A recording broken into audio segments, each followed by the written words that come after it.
Many of the financial conversations that I hear focus on the end game. What I mean by that is there's some kind of investment or opportunity, and they're looking at the potential financial gain or cash flow that can come from it. Very few focus on how people source capital so that they can even take advantage of these opportunities and these investments as they come along. Really, what I'm getting at here is financial freedom. How much control do you really have over your own capital? Well, in order to assess that, I like to look at the threats, what's standing in your way from actually accessing your capital or doing it properly. There are different tools out there, so how do we evaluate those tools? And then finally, the implementation, real world. When we put all this together, what does it look like? Let's start off by looking at the threats. Number one, are you a saver? Are you spending more or less than what you're earning? You need to get that under control before you do anything else. Is your capital accessible? If you have capital, but you can't get to it, well then, when you have that opportunity or that emergency that pops up, it's really not going to be doing much for you.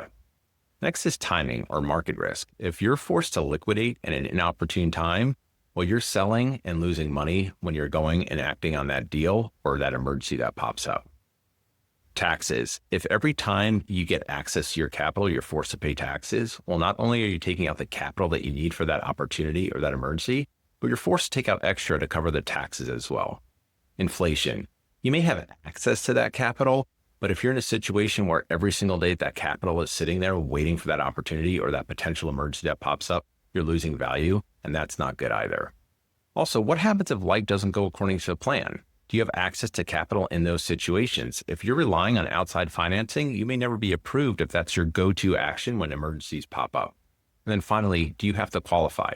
What happens if you can't qualify for that capital? Did that opportunity go away? Does that emergency become an even bigger emergency because now you have to source funds from elsewhere? It really depends on what's going on there. So you need to make sure that you have that under control.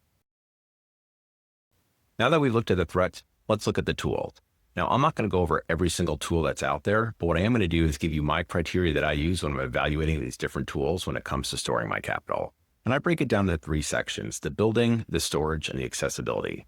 On the building side of things, I want to make sure I have a place to put my capital when I'm saving it. If I can't store it there, then it's not really doing much for me. Once it is being stored there, I look at two different things. Number one, is there some kind of growth so that I can mitigate inflation? And at the same time, is there protection? Meaning, is it subject to the volatility of the markets, or do I have contractual guarantees where it's going to continue to grow? And finally, accessibility.